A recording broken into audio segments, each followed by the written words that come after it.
Stay with me. Stay with me, please. I'm here. Lock the doors. Move! It's okay. You're okay. I've got you. I'm cold. No, keep looking at me. Medic's on the way! You're not leaving me. Do you hear me? She wasn't supposed to be the one bleeding. That was the first thing Brian Coley thought when he felt her weight fall against him. Warm, trembling, and wrong. So completely wrong. Because this was supposed to be the day everything changed between them. The day he had finally stopped running from what he felt and done something about it. Their wedding day. Not a grand declaration of love. Brian Coley did not do grand declarations. It had been quiet, intentional. He had stood at the end of that aisle and watched Amy Louise walk toward him in white lace and a veil, and for the first time in his adult life, he had felt something he couldn't control and hadn't wanted to. And now she was bleeding through that same white lace, collapsed against his chest, with a blade wound where a wedding day had been. The ballroom had gone completely silent. 40 of the most feared men on the continent, men who had watched executions without blinking, stood completely still, because even they understood that something irreversible had just happened. The assassin's blade had been meant for Brian, positioned perfectly, timed perfectly, and at the last possible second, on his wedding day, in front of everyone, Amy had moved. She had stepped in front of him. Brian's arms closed around her before his mind caught up with his body. Her fingers gripped the lapel of his tuxedo. Her lips parted like she was trying to say something, and she almost smiled.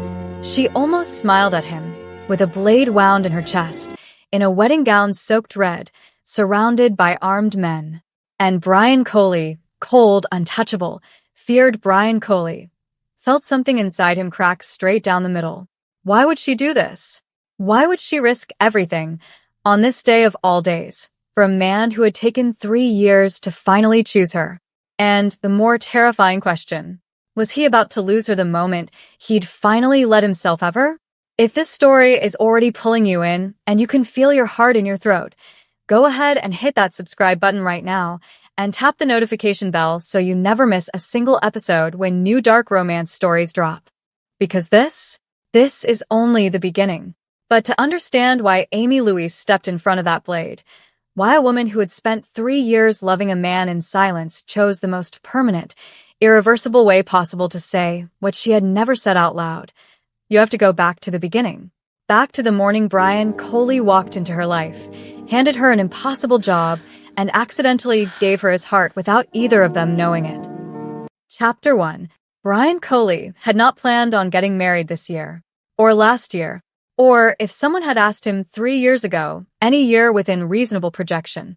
And yet here he was, in a tuxedo, in a venue that Amy had organized down to the last flower arrangement, because of course she had, standing at the end of an aisle that felt approximately 17 miles long, watching the doors at the far end with an expression that Marcus Yoon would later describe as the single most human I have ever seen your face look, and I say that with complete respect and mild concern. Amy had organized their own wedding. He had offered, twice, to bring in an external coordinator. She had looked at him with a specific expression she made when she was about to be politely immovable and said, "Brian, I have been running your world for 3 years. I am not outsourcing our wedding to someone who doesn't know that you hate peonies and will absolutely notice if there are peonies." He did hate peonies. He had mentioned it once. She had remembered. That was the thing about Amy Louise. She remembered everything, not as a function of her job, but as a function of who she was.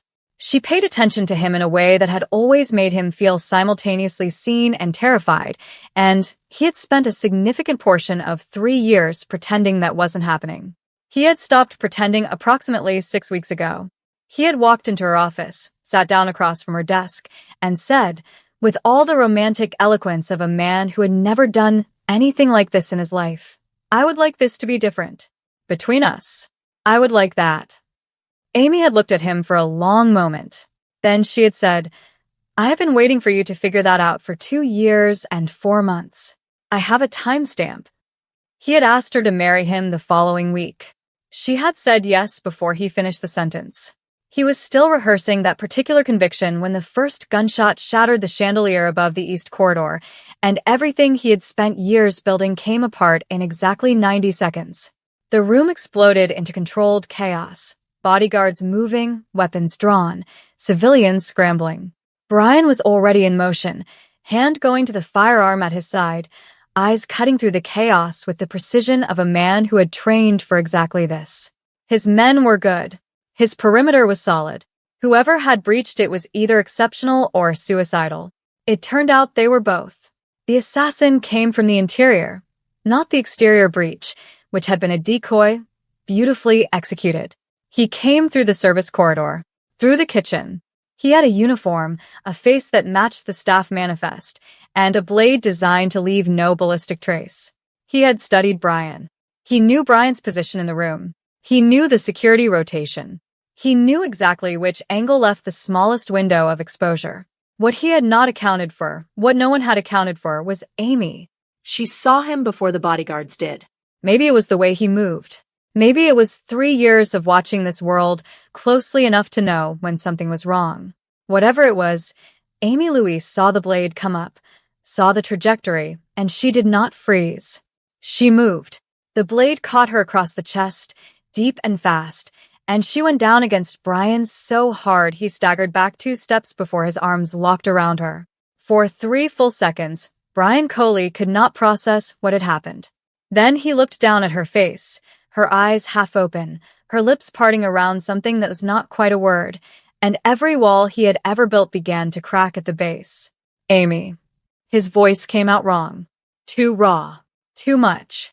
Amy, look at me. Her hand was still gripping his lapel. She had not let go. She had not let go. Coming up in Chapter 2, Brian carries Amy out of that ballroom with his bare hands and no plan except that she is not going to die. But when the doctor delivers the news and Marcus starts asking questions Brian cannot answer, a terrifying possibility begins to surface. The assassin didn't find Brian by accident. Someone very close gave them the map. And whoever it was, they knew exactly who Amy was, and they sent the blade for her anyway. Chapter 2. The hospital had a policy about firearms. Brian ignored it. No one stopped him. People in Brian Coley's proximity developed a strong instinct for which battles were survivable, and tonight, with blood on his tuxedo and Amy Louise unconscious on a gurney in front of him, the man radiated something that made even the security guard near the entrance quietly step aside. Marcus was on the phone behind him, coordinating the lockdown of the ballroom, identifying the assassin, who had not survived the encounter with Brian's men, and doing the 17 other things that kept the organization from catching fire in a crisis. He was good at that. He was the best Brian had ever seen at managing catastrophe calmly. But even Marcus, mid-call, kept glancing at Brian. And what he saw on Brian's face made him speak quieter, as if raising his voice might break something. The surgical team took Amy through a set of doors that closed behind her, and Brian stopped walking. He stood in the corridor, completely still. His hands, which had held empires, signed contracts that moved millions and ended the lives of men who deserved it, hung at his sides and did absolutely nothing useful. This was the part Brian had no training for. Dr. Song Hannah found him there 40 minutes later.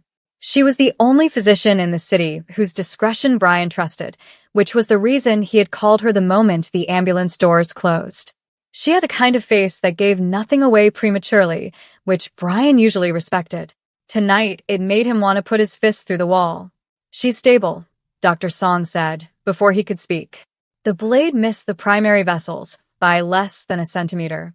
She lost significant blood, but she is stable. Brian heard the words, processed them, said nothing. Dr. Song studied him for a moment with the careful expression of someone who has delivered a great deal of news to powerful people and knows the difference between relief and something more complicated. "She's going to need rest," she continued. "No stress. No excitement. And when she wakes up, she's going to be in considerable pain. So whoever talks to her first needs to be. I'll be there when she wakes up." Dr. Song looked at him. "I was going to say calm. Whoever talks to her first needs to be calm." A pause. "I'll be there," Brian repeated. Dr. Song made a small, professional sound that conveyed a great deal without saying any of it, and led him to the room. Amy looked smaller in the hospital bed. That was the first thing Brian noticed, and it unsettled him in a way he couldn't name. Amy Louise was not a small woman. Not in presence, not in personality, not in the space she quietly occupied in every room she walked into. But lying there with monitors attached and her braids spread against the pillow, she looked like someone had turned the volume all the way down on a sound he hadn't realized he depended on. He sat in the chair beside her bed. He did not touch her hand, because that would be something. He just sat there, in a blood-stained tuxedo, in a hospital room, in the dark, and tried to remember the last time he had been this afraid. He came up empty. Marcus appeared in the doorway at some point, quiet, jacket off, sleeves rolled up, which was his version of a crisis uniform. "Assassin's been identified," he said, keeping his voice low. "Felix Doe. Freelance. High-end. He doesn't take contracts from civilians, only organizations." Brian didn't look away from Amy. "Who hired him?" Silence. "Marcus." "We're not sure yet. But Brian." Marcus stepped into the room, closed the door. The access he had. The staff manifest, the security rotation, the blueprint of the room. That's not something you buy off a street contact. Someone inside gave him that. The air changed. Brian turned his head slowly and looked at his second-in-command. "Someone in our inner circle," Marcus said carefully, "either hired him or sold the information to whoever did. And whoever it was, he hesitated. The blade was aimed at you. But Amy was documented in that manifest as your personal attaché. Her position in the room was included in the briefing." Brian said nothing. "They knew she'd be close to you," Marcus continued. "They may have anticipated she could interfere." Or, he stopped. Or, Brian's voice was very quiet now. Or she was the secondary target. And we just don't know why yet. The monitor beeped steadily. Amy's chest rose and fell. Brian looked at her face. Peaceful in a way she never was when she was awake. Because awake, Amy Louise was always doing 3 things at once and thinking about 7 more. Someone had put her name on a briefing document. Someone had calculated the space between her and a blade. Brian stood up. He straightened his jacket. He looked at Marcus with an expression that made his second-in-command, who had seen Brian at his worst for 12 years, take one quiet step backward. "Find out who," Brian said. "Every name, every contact, every financial trail. I don't care how deep it goes or whose face I find at the bottom of it." Marcus nodded. "And Marcus." Brian turned back to Amy. "Double the perimeter on this room. No one enters without my approval. Not staff. Not family. Not anyone." "Understood." "She wakes up," Brian said, so quietly it was almost to himself, "and the first face she sees is mine." Marcus left without another word. Brian sat back down, folded his hands, and waited. What happens in Chapter 3 is going to rearrange everything you think you know about Brian Coley. Because when Amy's eyes open and the first thing she does, with a chest wound, barely conscious, in a hospital bed, is look straight at him and say, "You didn't eat again, did you?" Something in the most feared Mafia king in the city quietly comes undone. But the warmth doesn't last long, because Marcus's investigation is already turning up a name. And it belongs to someone sitting at Brian's own table. Chapter 3. Amy opened her eyes at 4:47 in the morning. She knew this because there was a clock on the wall directly across from her bed, and reading the clock was easier than processing everything else in the room. The 4 in her arm, the monitor beeping beside her head, the dull, enormous ache spreading across her chest like someone had parked a car on her sternum, and the fact that Brian Coley was sitting 3 feet away from her in a hospital chair looking like he hadn't moved in hours. He was still in the tuxedo. It was still bloodstained. His tie was loosened exactly 1 centimeter, which for Brian was the equivalent of falling completely apart. He was asleep, barely.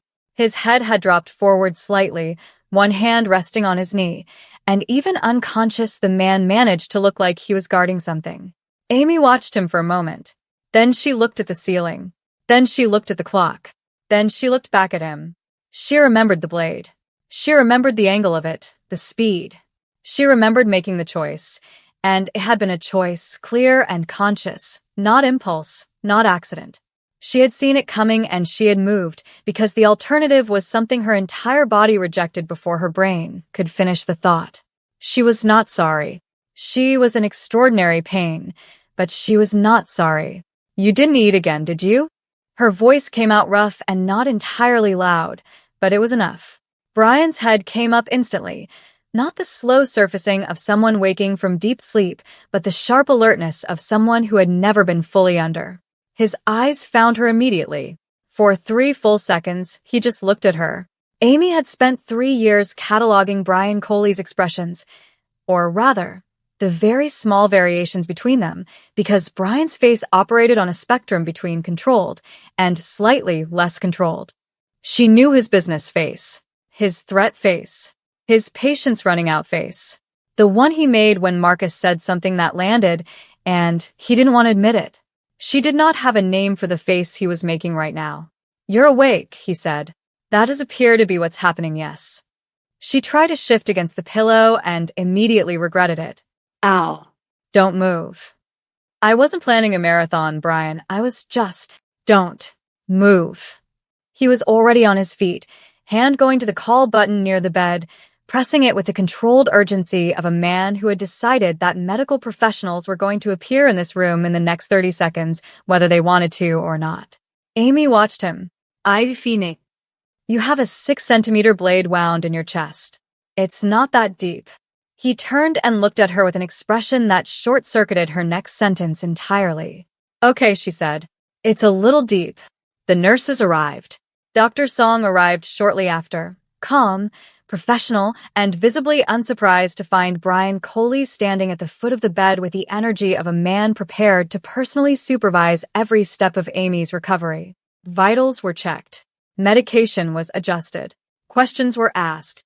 Amy answered all of them with more clarity than someone at 4:47 a.m. recovering from blood loss had any business having, and Brian stood there through all of it, silent and too still, watching her face. When the medical staff finally filed out, the room went quiet again. Amy looked at him. He looked at her. You should go home, she said. Or go back to the penthouse or wherever. You have things to handle. You always have things to handle. I'm stay. Brian. Amy. Just her name. Nothing else attached to it. But the way he said it, like it had weight, like it meant something beyond the 2 syllables, made her go quiet.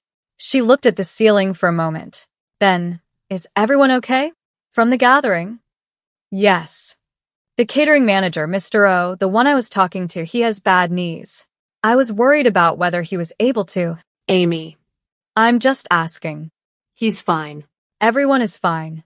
A pause. Except you. I'm fine too. Brian pulled his chair closer to the bed. He sat down, leaned forward, and rested his arms on his knees. And this was closer than Brian Coley voluntarily got to people, and Amy felt something flutter in her chest that had nothing to do with the wound. Why did you do it? He said. Not accusation. Not exactly a question. Something in between, like a door opening on a room he hadn't decided to enter yet. Amy kept her eyes on the ceiling. You were in the trajectory. My men would have. There wasn't time. Amy. Brian, I made a decision in a fraction of a second, and we can debate the logistics forever, but I am very tired and my chest genuinely feels like it lost an argument with a truck. So maybe. Why? He said again. Quieter this time. She looked at him. And for just a moment, a sliver of a moment, the space between one heartbeat and the next, everything she had spent 3 years not saying sat right there on the surface, where he could see it if he looked. He looked. She glanced away first. Get some sleep, Brian. Please. You look terrible. He didn't say anything for a long time, but he didn't leave either. He settled back into the chair, and when Amy's eyes eventually closed again, he was still there, watching the door, watching her face, watching something inside himself that had just changed shape permanently and was not going back. His phone buzzed once.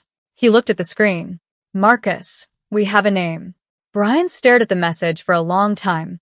Then he looked at Amy, sleeping, pale, chest rising steadily, and something cold and absolute settled over him.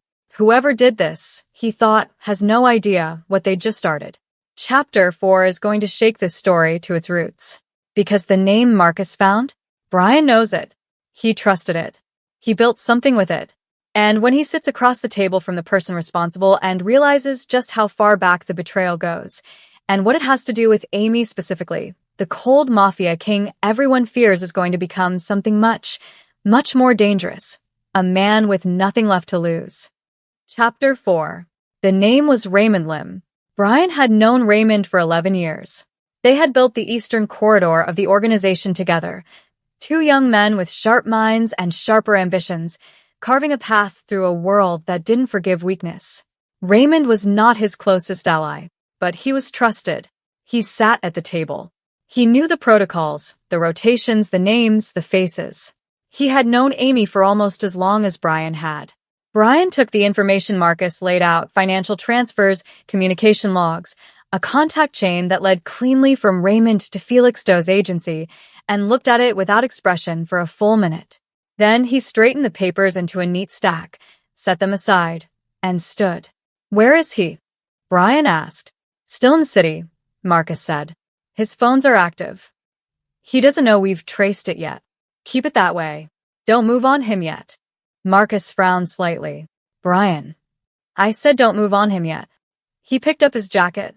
"Have him brought to the East Pier facility tonight. Quietly. I want 4 men minimum. And Marcus. I want him to arrive intact. I need to ask him something first." Marcus studied him. "You want to know why Amy was on the manifest?" "I want to know why he thought she needed to be." That was the thing that had been sitting behind Brian's eyes since 3 in the morning. He could map the motive for targeting him. Power plays, territorial disputes, the currency of fear that drove every move in his world. That made sense. That he could follow. But Amy's name on that document wasn't logistical.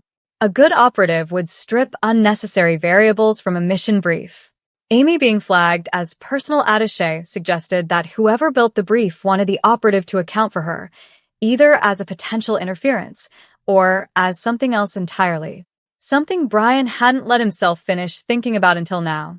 He drove to the hospital first. He would not skip that. Amy was awake when he arrived, propped against 2 pillows, eating what appeared to be hospital-issue crackers with a deep philosophical resignation of someone who has accepted their circumstances but has opinions about them. "These," she said, holding one up as he walked in, "are aggressively flavorless. I want you to know that." "Good morning," Brian said. "I have been lying here since 4:47 imagining jollof rice, and this is what I have." She set the cracker down. "There is no justice in this world." He sat down, looked at her face, color better, eyes clearer, posture more Amy than last night, which his chest responded to in a way he chose not to examine in detail. "How is the pain?" he asked. "Managed. Dr. Song is excellent. Tell me she gets a raise." "She's not on my payroll." "Then write her a letter of appreciation. A very detailed letter." Amy. "Ai fine, Brian." "I genuinely am. I want real food and I want to go home, and I want to know what's happening because you have your organization face on and that means something is moving." She looked at him steadily. What did Marcus find? He had not planned to tell her. That had been the plan. Keep it contained, protect the perimeter, handle it, and present Amy with a resolved situation rather than an active one. He was very good at that strategy with everyone in his life. He looked at her face, the cracker in her hand, the way her eyes held his without wavering, the way they always had, the way that had always quietly undone every wall he tried to build in her direction. "Raymond Lim," he said. Amy went very still. He provided the access, the manifest, the rotation, the venue blueprint. He built the brief for the operative. Brian paused. "Your name was in the brief, Amy. Flagged specifically." She put the cracker down. "Why?" Her voice was careful now. "No more jokes about jollof rice." "That's what I intend to find out tonight." Amy looked at the wall. Something moved behind her eyes. Calculation, maybe, or something older. Recognition. "Raymond never liked the fact that you listened to me," she said quietly. "He brought it up once, maybe 8 months ago. Said it looked." She paused, choosing the word. "Soft." He said it looked soft, having a woman that close to your operational space who wasn't a subordinate. Brian was very still. "I didn't tell you at the time, because it seemed like his problem. I didn't think he would," she stopped. Took a breath. The monitor beside her beeped steadily. "I didn't think he'd do something like this. You should have told me. You're right." She met his eyes. I should have. The silence between them was not empty. It had texture. Wait. Brian stood. I'll be back tonight. Brian. She reached out and caught his wrist, a small contact, her fingers light, but it stopped him completely. Don't do anything that can't be undone before you get the full picture. He looked down at her hand on his wrist, then at her face. Get some rest, he said. She let go. He walked out of that room carrying the weight of 11 years of misplaced trust in one hand, and something he still didn't have a name for, something that had been growing in Amy's direction for longer than he could honestly account for, in the other. By 9 that evening, Raymond Lim was at the East Pier facility. Brian sat across from him in a metal chair, jacket folded neatly over his knee, and said nothing for almost 2 minutes. Just looked at him. Raymond was trying to hold his composure and failing in the small, specific ways that Brian had been trained to read since he was 19, the jaw, the hands, the way the eyes moved. You wanted me dead, Brian said. That I understand. That's business. What I want you to explain to me, he leaned forward slightly, is why her name was in that brief. Raymond held out for 37 seconds. Then, because you would have been distracted. Protecting her would have slowed your response time. She was a liability, not a target. She almost died, Raymond. That was. She almost died, Brian repeated. And his voice, somehow, was very quiet now. More quiet than fury. More quiet than threat. The kind of quiet that meant every decision that followed had already been made. Raymond stopped talking. She almost died, Brian said one final time, almost to himself. And you put her name in that document knowing she would be close to me. Knowing what that meant. He stood, smoothed his jacket, looked at Raymond Lim, a man he had trusted for 11 years, who had calculated Amy Louise as collateral and signed off on it. Marcus, he said without raising his voice. Marcus appeared in the doorway. Finish this, Brian said. Then find me everyone else in the chain. He paused in the doorway without turning back. Every last one of them. Chapter 5 changes the game entirely. Because while Brian is dismantling the conspiracy from the inside out, Amy is in that hospital room doing the very thing Brian should have predicted she'd do, getting out of bed before she's cleared, showing up somewhere she wasn't supposed to be, and discovering something that neither of them saw coming. Something that will force Brian to make a choice that has nothing to do with the Empire and everything to do with her. Chapter 5. If there was one thing Dr. Song Hannah had learned in 15 years of medicine, it was that there were two kinds of patients. Those who followed instructions, and those who nodded very pleasantly while making entirely different plans. Amy Louise, she had concluded by day 2, was definitively the second kind. She had been pleasant about it. She had said, "Of course, doctor. And that makes complete sense. And I absolutely understand why rest is important." And Dr. Song had felt cautiously optimistic, right up until 9 a.m. on day 3 when she walked into Amy's room and found the bed empty, the floor neatly detached, and a sticky note on the pillow that read, "Gone for short walk. I left the monitor running, so you wouldn't worry. You're wonderful." Dr. Song looked at the note for a moment. Then she called Marcus. Marcus called Brian. Brian was in his car in 11 minutes, which was possibly a personal record, and the expression he wore when he walked through the hospital's side corridor was the kind that made the orderlies press themselves against the wall. He found Amy in the hospital chapel, not praying, sitting in the last pew, in a hospital gown with a cardigan over it that she had clearly acquired from somewhere, leaning forward with her elbows on the pew in front of her and her face in her hands. Not crying, thinking. The specific posture of someone who has followed a thought somewhere they didn't entirely expect it to lead. Brian stopped in the doorway. She heard him. She always heard him. He didn't know why he still found that surprising, and lifted her head. "Before you say anything," she said, "I was going absolutely insane in that room. You pulled out your 4. Very carefully. Amy." "Brian, I have been lying in that bed for 2 days with nothing to do but think, and I needed to move, and this is the furthest I've gone, I promise. I'm not being reckless." She shifted slightly and winced, which immediately undermined her argument. Mostly. He walked down the aisle of the chapel and sat in the pew beside her. Not behind. Beside. And he didn't say anything for a moment, which, for Brian, was its own kind of statement. "What are you thinking about?" he asked. She looked at the small altar at the front of the chapel. Stained glass caught the morning light, soft reds and golds that had no business being this pretty inside a hospital. "I've been thinking about why I did it," she said. The blade. "Because you asked me, and I gave you the quick answer, the logistics answer. And that was true. But it wasn't the whole answer, and we both know it." Brian said nothing, waiting. "I've been thinking about what it says about me," she continued. "That I've been standing in your world for 3 years, managing every piece of it, and somewhere along the way I stopped thinking of it as a job." She paused. "Stopped thinking of you as a job." The chapel was quiet. Somewhere in the hospital hallway, soft sounds, wheels, voices, a door. Far away. "Amy," Brian said. "I'm not asking for anything," she said quickly. "I know what your world is. I know what you are. I know how you were built, and what you've decided about things like this. I'm not making a case. I just needed to say it out loud somewhere because it's been sitting in my chest, and—" She pressed her hand briefly to her sternum and winced at herself. Poor choice of metaphor. "Anyway." Brian turned to look at her. She wasn't looking at him. She was looking at the stained glass with the precise determination of someone who had said a brave thing and was now staring in any direction that wasn't his face.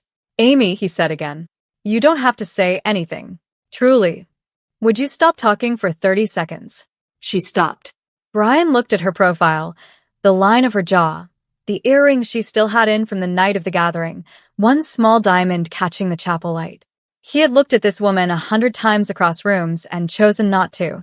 He was looking now, and he was not choosing away. "When you went down," he said, slowly, "when I felt your weight against me, and I looked at your face." He stopped. Started again. "I've been in dangerous situations since I was 19 years old. I've walked out of rooms I had no business walking out of. I've made decisions that cost people their lives, and I've made my peace with every one of them because that's what this world requires." He paused. "I have never, not once, felt the way I felt in that moment." Amy had turned to look at him now. "I am not built for this," he said. "Whatever this is. I don't have a framework for it. I don't know what I'm doing." A pause so long it had its own pulse. Then, very quietly, "Neither do I," she said. "But I stepped in front of a blade, so apparently I'm not very rational about it anyway." Something in Brian's face shifted. Not a smile, not quite, but the closest thing he had gotten in longer than he could account for. Amy caught it and felt it land in her chest like something coming home. "I need you to go back to your room," he said. "I know. And I need you to stay there until Dr. Song clears you." "I will. And when you're out," he said, "we're going to have a very different conversation than this one." Amy looked at him. "A better one?" Brian stood, held out his hand. "Considerably," he said. She took his hand. He helped her to her feet, careful, measured, hyper-aware of the wound, and kept hold of it for 3 steps longer than was strictly necessary before his grip shifted to her elbow, which was appropriate, which was correct. They walked back to the room. He didn't let go of her elbow the entire way. She noticed. She didn't say anything. She just walked beside him, quietly, through the hospital corridor at mid-morning, and decided that this, all of this, had been worth every single second of it. Chapter 6 is where the Empire strikes back, because Brian's internal cleanup has shaken loose a second layer, one that goes higher than Raymond Lim and older than anyone expected. And it sends something directly to Amy's hospital room that Brian does not intercept in time. Chapter 6. Brian had not become what he was by being careless. He had doubled Amy's security. He had vetted every staff member assigned to her floor personally. He had implemented a check-in protocol that Marcus ran every 3 hours, and he had done all of this because he was not going to be caught a second time. He was almost not caught a second time. The envelope arrived with the morning mail cart, mundane, white, addressed in Amy's name to her hospital room, with a return address that checked out against the hospital's mail vendor registry. It had been physically processed through the postal facility 2 days ago, which meant whoever sent it had planned this before Raymond Lim had been extracted from the picture. Amy's day shift nurse, following protocol, set it on the nightstand without opening it.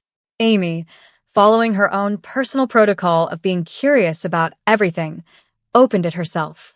Brian walked in 32 minutes later and found her sitting very still in the center of her bed holding a single photograph. He was at her side in 4 steps. The photograph showed Amy. Taken from a distance, telephoto lens, she was on a street he recognized as 3 blocks from Brian's penthouse. She was carrying coffee, takeout bags. She was laughing at her phone. The timestamp in the corner was from 8 weeks ago. There was a single handwritten line on the back of the photograph. "We know what she means to him. Do you?" Brian took the photograph from her hands. His face had gone very still, the absolute stillness that his men had learned to fear more than any raised voice. Amy looked at him. 8 weeks ago, she said. That's before the gathering. Before Raymond. I know. This goes deeper than Raymond. I know, Amy. She leaned back against her pillow, processing. Her hands were steady, which Brian noted and filed away as yet another thing about this woman that floored him quietly. She had been in a hospital bed for 4 days. She had just received a threat photograph, and she was steady. They knew before Raymond acted, she said. Which means Raymond wasn't the origin. He was the instrument. Someone gave him the idea. Someone who'd been watching us, watching me, for at least 2 months. Yes. That's a significant operation. Yes. Brian. She looked at him directly. Who hates you enough to build something this patient? He sat down on the edge of her bed, looked at the photograph in his hands. The image of Amy laughing at her phone on a Tuesday morning, completely unaware that someone 100 meters away was logging her as leverage. Leverage, he thought. That was what it was. She had been identified as leverage, which meant someone had looked at Brian Coley, cold, sealed, untouchable Brian Coley, and correctly identified that Amy Louise was the one point where the walls were thin. He looked at her. She looked back. There's a man, he said. His name is Victor Singh. We had a dispute over the Western Trade Corridor approximately 4 years ago. It was resolved. Resolved how? In the way things are resolved in my world. Amy nodded slowly, but apparently not completely. Apparently not. And he saw Amy Louise walking down a Tuesday morning street carrying coffee and thought, leverage. He saw you and understood something I hadn't said out loud yet, Brian said. And the bluntness of it, unadorned, unqualified, landed in the room like something irrevocable. Amy went very quiet.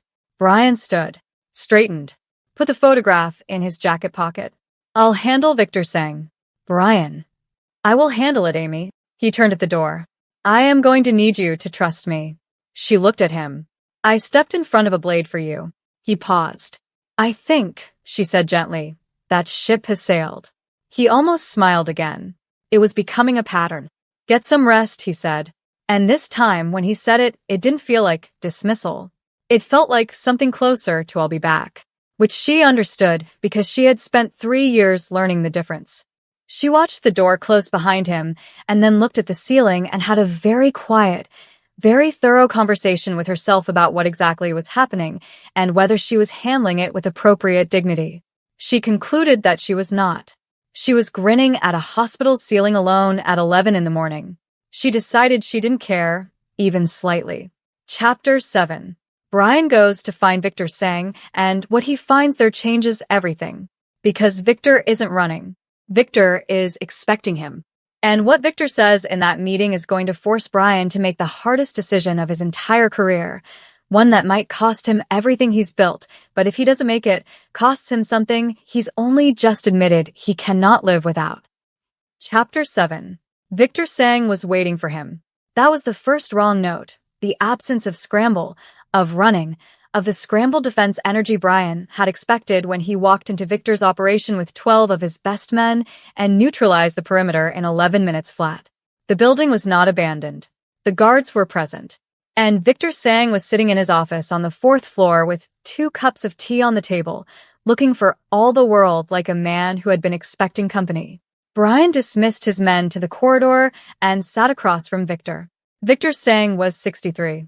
Compact, silver-haired, with a kind of face that had been pleasant once and had simply sharpened over decades into something more precise. He pushed the second cup of tea toward Brian. Brian didn't touch it. You've been thorough, Victor said. Raymond Lim, the financial chain, the mail system. He nodded slowly, appreciative. You've always been thorough. It's what I respected about you, even when we were opposed. You sent someone to kill me, Brian said. I sent someone to negotiate, Victor said. The method was aggressive. I accept that. A man with a blade is not negotiation. In my experience, Victor said, sometimes it's the only language that gets attention. He leaned forward. But you're a woman. That was not my intention. I want you to know that. She was in the brief to be accounted for, not targeted. What happened was Felix exceeding his parameters, and he paused. Genuinely displeased. Brian looked at him. What did you want? Victor folded his hands on the table. The Western Corridor dispute from 4 years ago was not resolved, Brian. It was paused. You know this. The agreement we reached had conditions that your expansion this past year has violated 3 times. I raised it through proper channels twice. You didn't respond. Brian was silent. I am not a reckless man, Victor continued. I am a patient man with a legitimate grievance and a deadline that has run out. I needed your attention. I needed you at a table. He spread his hands. Here we are. The room was quiet. Brian looked at this man, not young, not emotional, not vengeful in the theatrical sense, but calculating in the way that was actually dangerous, and ran the logic chain he had been building for 4 days. Raymond Lim, an instrument, motivated by ego, by the belief that Amy was a weakness to exploit, recruited by Victor for access, and the specific desire to see Brian diminished. Victor sang, the origin, patient, strategic, not murderous by preference, but willing to allow for the possibility. Amy, at the center of it, not because she was weak, because she had been correctly identified as the one thing Brian Coley would not walk away from, which meant Victor had understood something true. You want to renegotiate the corridor agreement, Brian said. I want a fair agreement, one that accounts for the growth of both operations. And you chose to pursue that by putting Brian stopped. Replace the word, he almost said, with a functional one. By putting a member of my household in the path of a blade. Victor held his gaze. I chose to pursue it by getting your full attention. I have it. A long silence. Brian picked up the cup of tea, drank it, set it down. You have my full attention, he said. Talk. They were there for 4 hours. What was agreed would take 3 weeks to formalize and would require Brian to give up 2 transit points he had built over 8 years. It was not a small concession.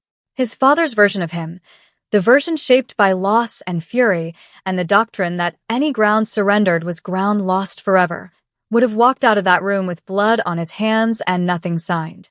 Brian Coley signed. He signed because the alternative was a war that would drag on for months, destabilize half his operation, and require the kind of sustained attention that he had discovered. In the past 4 days, he was no longer willing to give exclusively to the Empire. He was walking to his car when Marcus fell into step beside him. Well, Marcus said. Settled, Brian said. Marcus stared at him. You settled it? Is that surprising? Honestly? A little bit, yes. Marcus paused. Amy is going to take full credit for this somehow. I just want you to know that. She's going to say she fixed it from her hospital bed. Brian got into the car. She's not entirely wrong, he said. Marcus blinked, looked at the car door, then looked at the sky briefly, as if recalibrating his understanding of the world. He got in the passenger seat. They drove back to the hospital. Chapter 8 is where it all comes home. Amy is cleared. Brian picks her up. And in the car on the way back to the penthouse, something is said by both of them, haltingly and imperfectly and completely, that changes the shape of everything going forward. Also, Amy eats actual jollof rice, and the entire organization breathes a collective sigh of relief. Chapter 8. Dr. Song Hannah cleared Amy on a Thursday morning with the specific energy of someone who is relieved and impressed and never wanted to repeat the experience. You are healing faster than projected, she said, reviewing the scans with the methodical satisfaction of someone who is excellent at their job. The wound is closing cleanly. Pain levels are manageable. You can return to normal activity. And I do mean normal, not your personal definition of normal, which I now understand involves treating rest as a negotiating position. I hear you completely, Amy said. Do you? 이도. Dr. Song gave her the look of a woman who had dealt with Amy Louise for 5 days and had learned things about her character. Light activity. No lifting. Follow up in 2 weeks. And eat properly. She closed the chart. I've communicated the care instructions to Mr. Coley's household. Amy paused. You've communicated to his household? He requested it. In writing. With a very specific list of questions. Dr. Song had the expression of someone filing this information without comment. He's waiting outside. Amy looked at the door. Then she looked at the window. Then the ceiling. Then at her own hands for a moment. Okay, she said. Okay. She had changed into real clothes.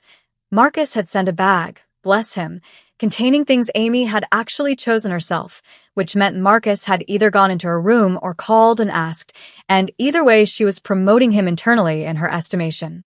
Dark jeans, soft knit top, her own earrings. Human again. Brian was in the corridor. Not pacing, Brian didn't pace, but standing with a quality of contained waiting that she recognized from years of watching him hold himself together by sheer discipline. He looked at her when she came out. A full, unguarded look, the kind she was starting to recognize as his new mode in her presence. Ready, he said. More than, she said. The drive was quiet for the first 6 minutes. Not uncomfortable, they had always been able to be quiet together, which was rarer than people understood. But there was something building in the air of the car, some unfinished conversation that had started in a hospital chapel and hadn't yet landed anywhere permanent. The situation with Victor Sang is resolved, Brian said. Marcus told me. You and Marcus have been communicating. I may have texted him approximately 40 times in the past 5 days. I know. He showed me the texts. He absolutely did not. The one where you asked him to describe my face when I found out you'd left your room. Amy covered her mouth. He swore he wouldn't. He lied. For just a moment, the corner of Brian's mouth moved. He said my face was, he checked the exact word, profoundly unhinged. Amy laughed. Actually laughed free and full, and then winced because her chest still had opinions about that. Don't laugh, Brian said immediately. I know. Amy. I'm fine, it just. She pressed her hand to her side. Marcus is a traitor and I love him. Brian watched the road. She watched his profile. The city moved past the windows. Late morning, ordinary world, pedestrians and storefronts, and a sky that was doing something almost warm for the time of year. Brian, she said. Yes. In the chapel. You said we'd have a different conversation when I was out. A pause. I did, he said. We're in a car, she said. I'm out. She looked at her hands. I'm not asking you to be something you're not. I know what you are. I know your world and what it costs and what it asks. I have no expectations beyond. She paused, choosing carefully, beyond knowing where we actually are. Because I'd rather have the honest version than the comfortable distance. Brian was quiet for long enough that she began constructing an exit from the conversation in her head, graceful, dignified, no damage done. 3 years ago, he said, when you first came to work for me, I told Marcus within the first 2 weeks that you were going to be a problem. She blinked. A problem? Not operationally. I meant, he paused, which for Brian was significant. I meant that you were the kind of person it was going to be very difficult to keep in a category. Amy said nothing. I've been keeping you in a category for 3 years, he said. And I was aware on some level for a large portion of that time that the category was incorrect. I just had excellent reasons not to address it. What changed? She asked softly. You stepped in front of a blade, he said.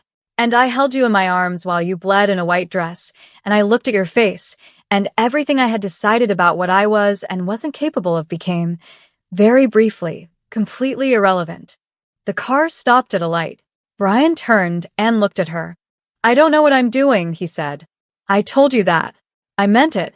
I am not practiced at this. I will get things wrong. I am almost certainly going to get things wrong in ways that are specific and frustrating and will require patience that I do not naturally inspire. Amy looked at him. Brian, I'm saying that I know my limitations. Brian. She put her hand over his on the gear shift. He went very still. I organized your life for 3 years. I know all your limitations. I have a spreadsheet. He looked at her hand on his. Are you telling me, he said slowly, that you have a spreadsheet of my limitations? It's very comprehensive. A pause. I have a column, she continued, called Will Not Apologize But Will Buy Food Instead. That is 47 entries. Brian looked at her face, and this time, the corner of his mouth did not almost move. It moved fully, actually moved. An actual, real, unguarded smile on the face of Brian Coley, which Amy was fairly certain she was the only person on earth who had seen, and which she intended to carry around like a prize for the rest of her life. 47, he repeated. I can show you the spreadsheet. He turned back to the road as the light changed. His hand, under hers, turned over and held it. He didn't let go for the rest of the drive. She didn't either. 1 chapter left. Chapter 9 brings the final confrontation, not with an enemy this time, but with the people closest to Brian who need to understand what has shifted and what it means going forward. And then something happens in the penthouse that nobody planned, that Marcus will tell the story about for the next decade, that involves a bowl of jollof rice and the most un-Brian thing Brian Coley has ever done in his life. Chapter 9. Marcus Yoon held the meeting. This was itself a statement. Brian didn't hold meetings about personal matters, and so sending Marcus to brief the senior table was Brian's way of handling the conversation without having the conversation directly, which was, per Amy's spreadsheet, column 3, avoidance methods that technically count as communication within normal parameters. Marcus stood in front of the 12 men at the senior table, the lieutenants, the regional managers, the men who ran the day-to-day of the Coley organization, and said, with the calm professionalism of a man who has thought carefully about how to phrase this, Amy Lewis's role within the organization is changing. Effective immediately, she operates under direct personal authority of Brian Coley, not as household manager, not as attaché, but as a principal. Any man in this room who has a problem with that can bring it to me, privately, once. He paused. I will not be bringing it to Brian. Those conversations end here. Silence. One of the regional managers, a man named Daniel Wu, who had been with the organization for 8 years and had survived by being smart, raised his hand. Is this, he asked carefully, because she took the blade? It is because Brian Coley made a decision, Marcus said. The blade was the occasion. The decision was overdue. A longer silence. Then Daniel Wu nodded slowly, with the expression of a man recalibrating several things simultaneously. Fair enough. The rest of the table either nodded or said nothing, which in this world meant the same thing. Marcus ended the meeting in 9 minutes. He had been expecting 12. He considered this a personal best. At the penthouse, Amy was in the kitchen. This was her choice. She had looked at the space she had managed for 3 years, at the kitchen she had stocked and organized and occasionally cooked in when she needed to think, and she had decided that what she wanted, more than anything, was to make jollof rice. She was cleared for light activity. Stirring counted as light activity.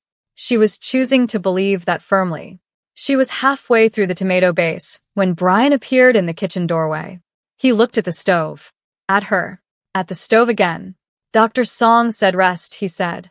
Dr. Song said light activity. Cooking is therapeutic. She didn't look up from the pot. Also, I haven't had real food in 5 days and I will lose my mind. You're welcome to stand there and supervise if it makes you feel better. Brian stood in the kitchen doorway for approximately 4 more seconds. Then he walked into the kitchen, opened the refrigerator, and started pulling out the additional ingredients she hadn't gotten to yet. Amy stared. Brian set a collection of items on the counter with the methodical efficiency of a man who had identified a task and applied himself to it. Do you? Amy said slowly. Know how to cook? No, Brian said. Tell me what to do. She looked at him. Brian Coley, Mafia king, man who signed international trade agreements and had people removed from rooms with a glance. Standing in his own kitchen in his dress shirt with his sleeves rolled up, waiting to be told what to cut. The plantains, she said after a moment. He looked at the plantains. How? Like this. She leaned over, angled her hand to show him. Their shoulders were close. He watched her hand, then replicated the motion with a precision that was completely Brian. Whatever he decided to do, he did correctly. They cooked together for 40 minutes. Amy directed and he executed, and he never complained about the direction and only asked clarifying questions, which was, per the spreadsheet, column 11, moments of unexpected cooperation, an extremely rare occurrence. When it was done, and they were sitting at the kitchen island with actual bowls of actual jollof rice, Brian looked at the food for a moment. Then he picked up his fork. He ate a mouthful. He did not say anything for 3 seconds. This is good, he said. I know, Amy said. You should have been making this for 3 years.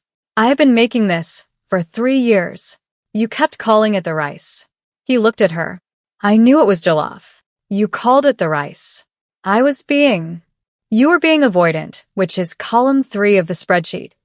She pointed her fork at him. I have documentation. Brian looked at her, then at his bowl, then at the kitchen around them, his kitchen, his space, which felt different now.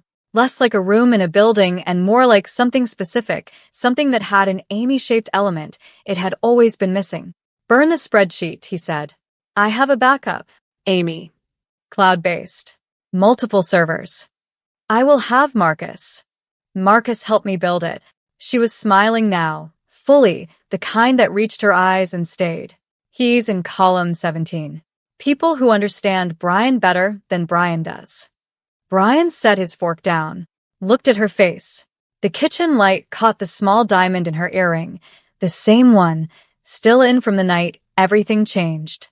Amy Louise, he said, in the voice he used when something was decided and permanent. I need you to know something. She stopped smiling. Not from worry, but because she knew his serious register and knew to meet it. I am going to do this badly at first, he said. There will be moments where the walls go up before I catch them. There will be times when I choose the wrong thing to prioritize. I am, he paused, honest in the way that clearly cost him something, not accustomed to being chosen. Not like that. Not the way you chose me. Amy looked at him steadily. But I am choosing this, he said. You. Whatever this is, whatever it becomes, I'm choosing it clearly and completely, and I am not a beat going to be avoidant about it anymore. A moment of absolute quiet.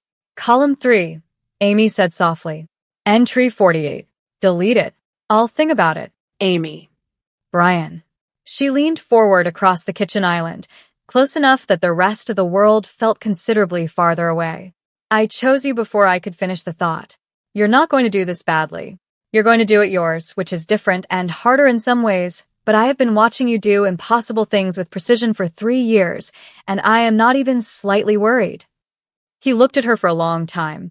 Then he reached across the island and tucked one loose braid back behind her ear, an impossibly gentle gesture from a man who ran an empire on severity, and left his hand there, warm against her jaw. The column, he said. Entry 48. What does it say? She looked at him. We'll not say it first, but we'll show it in every possible other way until it's unavoidable. He held her gaze. I love you, he said. First. Clearly, like a man who has made a decision and is not going back. Amy Louise, who had stepped in front of a blade for him, who had survived 5 days of hospital crackers, who had organized his entire empire from a spreadsheet with 17 columns, went completely quiet. Then, I have loved you, she said, since approximately month 4. I have a timestamp. He almost laughed. Almost. It was very close. Of course you do, he said. She was smiling again. He was looking at her like she was the only irreplaceable thing in his world. Marcus, who had arrived at the penthouse for his 6 o'clock check-in and was standing in the hallway outside the kitchen, heard enough to form a complete picture, silently celebrated, and texted Daniel Wu. It happened. Daniel Wu texted back, finally. Marcus put his phone away, turned around, and went back downstairs. Some things did not require a debrief. 3 months later, Brian Coley sat at his desk in the penthouse study, a room that now had a sticky note on the door that said, not a war room. Eat first. and signed the last document on the restructured Victor Seng corridor agreement. He set his pen down.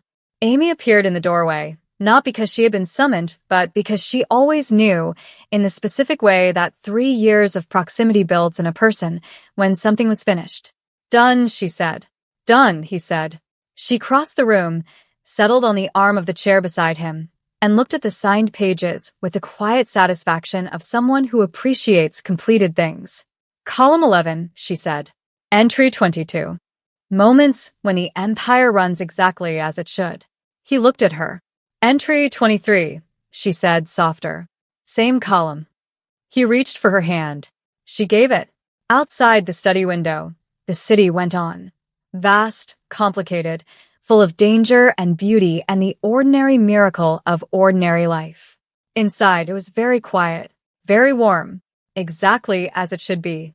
And that, my loves, is where we leave Brian and Amy, chosen, complete, and finally home. If this story moved something in you, if you felt every moment of it, then you are exactly who this channel was made for. Welcome to the family. Drop a comment below and tell me which chapter had you holding your breath. I read every single one. Don't forget to hit subscribe if you haven't already. Tap that notification bell and share this story with someone who deserves a great love story today. Until next time, take care of yourselves. I'll see you in the next one.